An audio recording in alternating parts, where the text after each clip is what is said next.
कोल्हापूरच्या मातीतलं रांगड्या भाषेचं कोल्हापूरकरांचं हक्काचं चॅनल कोल्हापूर ब्रेकिंगला सबस्क्राईब करा आणि बेल आयकॉनला क्लिक करायला विसरू नका. करवीर तालुक्यातील बालिंगा येथे महिलांसाठी योग वर्गाचा शुभारंभ करण्यात आलाय.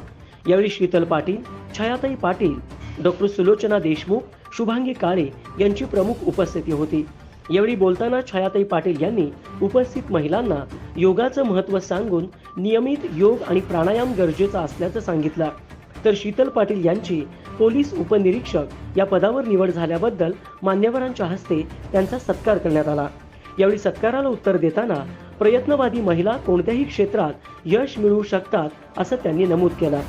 कार्यक्रमाला डॉक्टर विलास देशमुख, शांताराम पाटील, अशोक पालकर, यमार शिंदे, हनुमंत जांभळे, शिवाजी ढेरे, सुरेश जाधव, पांडुरंग गुरव, सुनील चौगले, सुजाता तांबेकर, संगीता पवार, शारदा ढेरे, विनया बागडी, रेखा जाधव, शरद निगडे यांच्यासह मान्यवर उपस्थित होते.